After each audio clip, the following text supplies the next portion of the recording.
So here I am at St James Anglican Church in Dundee, which is I think going to be the final resting place of General Penn Symons. Remember, he rode into camp after taking a Mauser bullet to the belly. Calmly said, "Carry on, chaps." And when he got to camp, requested a stretcher and died of his mortal wounds. So this, built as a second Anglican church, completed in 1898. Major General Sir William Penn Symons, Commander-in-Chief of the British forces of the Battle of Talarn, is buried in this churchyard, as is Reverend Bailey. It doesn't say how to visit the cemetery or when the church might even be open. What's it say there? There's one at the back there.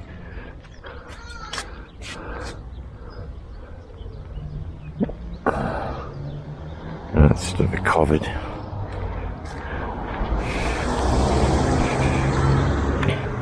That was a cleaning lady. I doubt she'd have the authority to let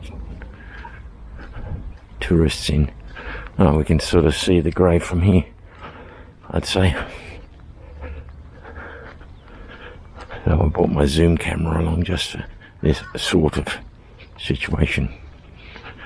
You know, with the vandalism and theft and robbery that goes on all the time, they don't leave these places open. There's not many graves here. I can just see them through the bulrushes. Hang on, we'll get a clear view here, and we'll go around to the other side.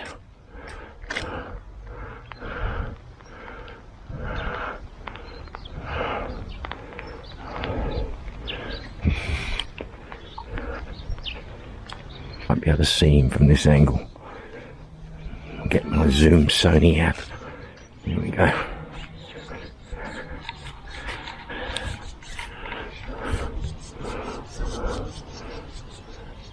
Yeah, as I thought, that's his grave at the front, so I'll get my zoom out and see what we can see.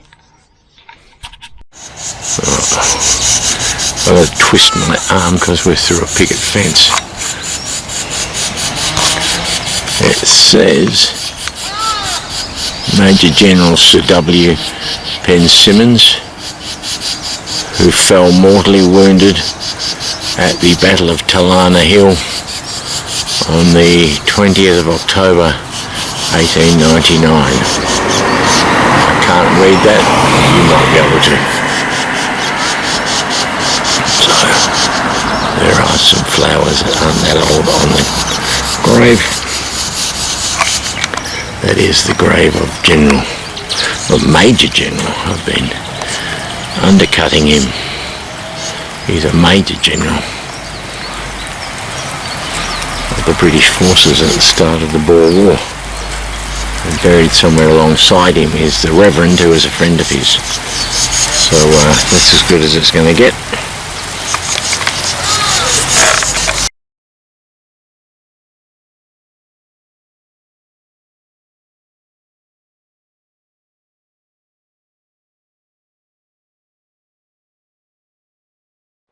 You can see folks have definitely got the right car for the conditions I've been driving in already.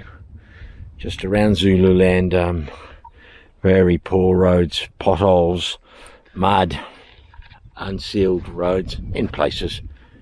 We're at the Elandslaagte Memorial. A prelude to the Battle of Elandslaagte. When the Boers invaded Natal, a force under General Johannes occupied the railway station at Elandslaagte on the 19th of October 1899, thus cutting the communications between the main British force at Ladysmith and the detachment at Dundee. Ladysmith, there's some of the names of the Boers that were buried here. And they maybe have been moved to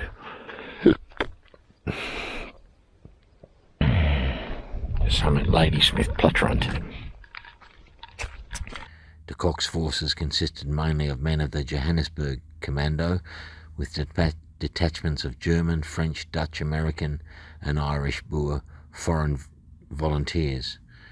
Learning that the telegraph had been cut, Lieutenant General Sir George White sent his cavalry commander, Major General John French, to recapture the station.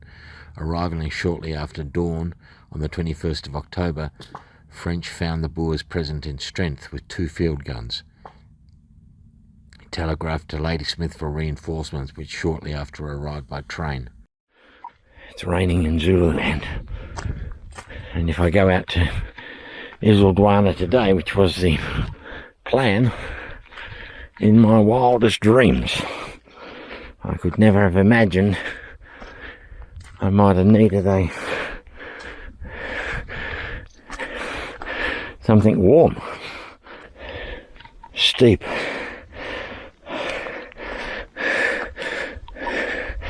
Okay, steps are over. The view will be magnificent, of course. Oh, this must be the memorial to the Boers, and then the British are going to be in the military cemetery. Look, I'm nearly here.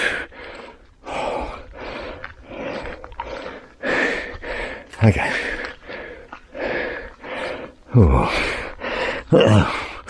I did it. Younger. 3 villages.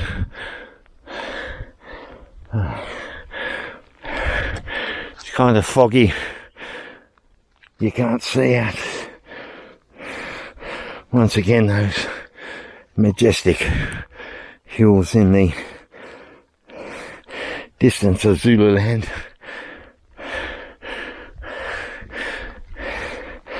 The land of the Zulus. They used to call the Valley of 1,000 Hills. Okay. Ter herinnering aan die op 21 oktober 98 gevallen Nederlanders. Hier weer strijdmakers. Well, we know that's the day after the Battle of Talana. I think it's saying this is, the Nederlanders are the Dutch contingent that came and served with the Boers. I only read yesterday that what was his name? Vincent van Gogh's brother served with the Boers at the battle.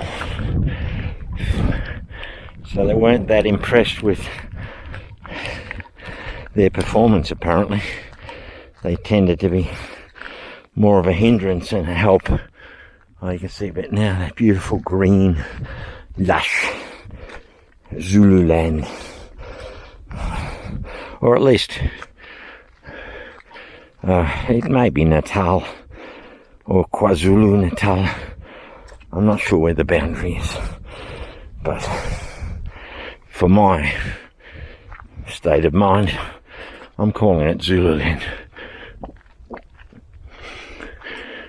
Now, alright, we'll go down the military cemetery.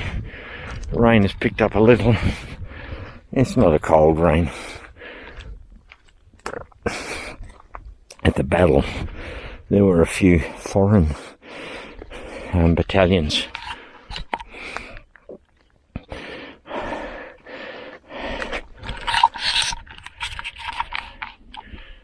I might do it this way as I walk down.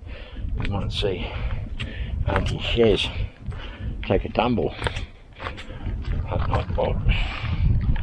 It was a lot easier coming down than up. Of course, I'm wearing these stupid yellow thongs that I got in Heathcote.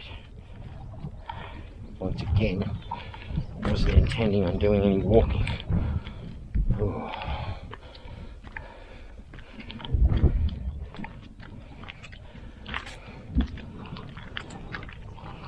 It's a long way out of Dundee. I thought it was just on the edge. I thought, well, it's only going to be 5 or 10 minutes from Penn Symons' grave, this. And as I said, it was. Google took me to this open field and said that's where the Battle of Elandslaagte was. So why is the memorial here? I'll find that out when I get back. On the upside, I found that for some reason the internet is really good again. Well, not again, because it never has been. But the internet is good at Kwaikunja.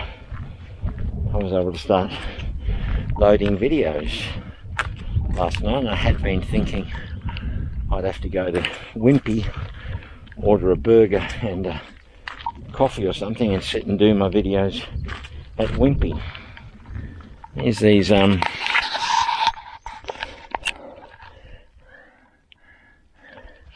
those big millipedes. They've got an African name. Can't remember. There we go, that's better. Now you feel good. Once you get on the flat, you think, oh well, that was worth it. I might have to go home and get changed when I talking Wimpy. Might stop and get a Dagwood on the way back to the hotel. Or to the hut, I should say. I think the hut will be nice and warm today. The hut keeps warmth in, keeps heat out.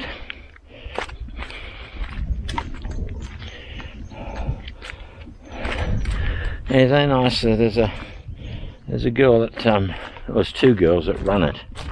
I say they run it for a bloke. I think his name's John. I haven't met him, but Pat, the tour guide down here, I think is friends with John. So there's two girls that run it. One girl I noticed has an additional finger on each hand, like a missing link.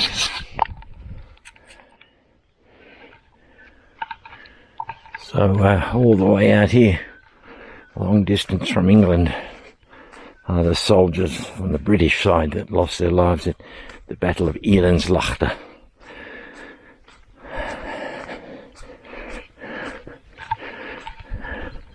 How far we are from the actual battle site, I really don't know. This is a well-preserved little cemetery, better than the ones, or some of the ones that Alan took me to.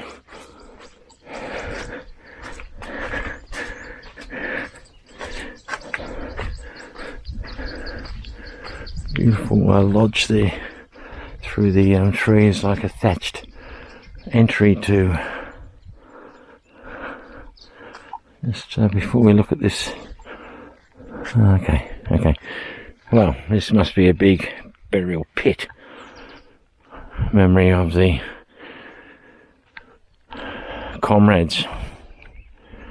We've got Sergeants Cuthbert, Sergeants Handley, Troopers Hunt, Stilley, McClintock, Farron, Wolseley, Fisher. They fell in action at Elandslaagte, October the 21st, 1899. Tell England, ye who pass this monument, we who died serving her, rest here content. Oh, it's the Manchesters. Another big mass grave. The 1st Battalion of the Manchesters.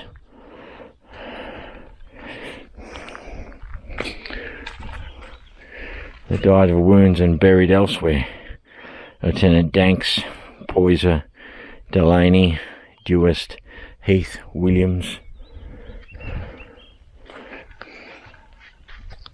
The officers of the and the NCOs and privates of the 1st Battalion, the Manchester Regiment, in memory of their comrades who were killed or died of wounds at the Battle of Elandslaagte. Yeah. Sort of snap peas. This is a big sort of Irish Celtic cross. Oh, it's a beaut, isn't it, eh? Look at this. Oh, it's the Gordons, the Gordon Highlanders, and we can see their battle honours. It's got the thistles crossed. It's got Egypt, the Sphinx, and India. The Highlanders, 2nd Battalion, Major Den, Lieutenant Monroe, 2nd Lieutenant Murray, Sergeants Raffin, Domain, Middleton, Corporals Trainer, Moir, Privates Bonner, Chisholm, Dale, Davidson, Donaldson, Duncan, Ellis, Guest, Hall, Hay, Johnson, Logan, Nace, Nickel, Norkett, Prenty, Proven, Reed, placed by the regiment. That's a real beauty, isn't it? And as I said, there were quite a lot of casualties at this battle. We're going to find that when we... There's an old flagpole. We're going to find that when we explore the battlefields in Natal. And when we get across to the Orange Free State and the Northern Cape. Loving memory of Charles Gordon Monroe of the Gordon Highlanders, the 2nd Battalion, killed in action at Elandslaagte. You could clean it up a little now if I had the gumption. Oh, what we got here? Sacred loving memory of Henry William Den, a major of the battalion, Gordon Highlanders, born 1860, killed in action 1899, making 39, does it? We've got John Camel, Duff Murray, there's a Scottish name, 2nd Battalion, Gordon Highlanders. He was born on the January the 28th, 1878. There's 4 flagpoles here. Oh my God, I've stood on a thorn. Look at that. That's what I just stood on. Okay. So,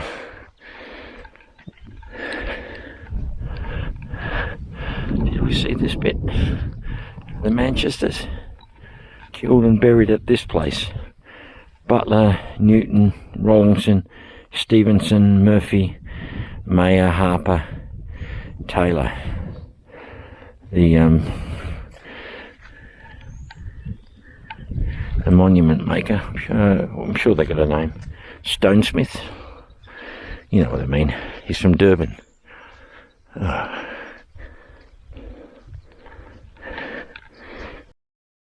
The battle. While 3 batteries of British field guns bombarded the Boer position and the 1st Battalion, the Devonshire Regiment, advanced frontally in open order, the main attack, commanded by Colonel Ian Hamilton of the 1st Battalion, the Manchester Regiment, the 2nd Battalion, the Gordon Highlanders, and the dismounted Imperial Light Horse, moved around the Boers' left flank. The sky had steadily been growing dark with thunderclouds, and as the British made their assault, the storm burst. In the poor visibility and pouring rain, the British infantry had to face a barbed wire farm fence, in which several men were entangled and shot. Nevertheless, they cut the wire or broke it down and occupied the main part of the Boer position. Some small parties of Boers were already showing white flags when General Koch led a counterattack, dressed in his top hat and Sunday best. He drove back the British infantry in confusion, but they rallied, inspired by Hamilton and reportedly a bugle of the Manchester and a pipe major of the Gordons, and charged again. Koch and his companions were killed or severely wounded. As the remaining Boers mounted their ponies and tried to retreat, 2 squadrons of British cavalry from the 5th Lancers and the 5th Dragoon Guards got among them with lances and sabres, cutting down many. This was one of the few occasions during the Boer War in which a British cavalry charge made contact. The 2 Boer field guns fell into British hands. They were found to have originally been British and had been captured by them. So I am at what looks like the remains of some sort of train station here on the train line. Just down from the memorial. Perhaps this is Elandslaagte train station. Only a guess on my part. The aftermath. The way was now clear for the British detachment at Dundee to fall back on the main British force, but Sir George White feared that 10,000 Boers from the Orange Free State were about to attack Ladysmith and ordered the force at Elandslaagte to fall back there. The British were tired and many officers had been killed, and the retreat became a disorderly scramble. The detachment at Dundee was once again isolated and was forced to make an exhausting detour before they could reach safety. The Boer forces reoccupied Elandslaagte 2 days later. General Kock was captured by the British and died from his wounds shortly after the battle. Also captured in the battle was Adolf Scheel, a German officer who had lived in South Africa since 1878. Scheel, who held the commission of lieutenant colonel, led a German commando in the battle. Scheel returned to Germany after the war but died from wounds he had received at Elandslaagte in 1903. Among the British dead was Colonel John James Scott Chisholm, commander of the Imperial Light Horse, who was killed while leading from the front and encouraging his men by waving a coloured sash. The battle was also notable for being the first and last battle of the volunteer Hollander Corps. The Hollander Corps was a group of about 150 Dutch volunteers who had been established a mere month earlier. During the battle, the Hollander Corps suffered 9 fatalities, including Herman Koster, along with fellow officers Gers de Jonge and 7 soldiers P.J. van der Broek, Sittard Lepat, Jan Moura, Ramalang, M. Shank and F.W. Wagner. A further 35 of the Hollanders were taken prisoner by the British. Among the prisoners was William Frederick Mondrian, brother of the Dutch artist Piet Mondrian, who was wounded in battle. Although he was able to crawl away from the battlefield, he was taken prisoner by the British shortly after. He was later sent to Helena as a prisoner of war, returning to South Africa in 1903. Cornelius Vincent Col van Gogh, the brother of the Dutch artist Vincent van Gogh, was also fought in the battle, where he was wounded and taken prisoner. He died shortly after. The Boer generals were deeply unhappy with the Hollander Corps' performance, and it was disbanded after the battle, though several hundred Dutch volunteers continued to fight in Boer regiments. The names of the deceased Hollanders, including Costa, were inscribed at a monument at the location of the battle. The monument was destroyed by vandals in 2014.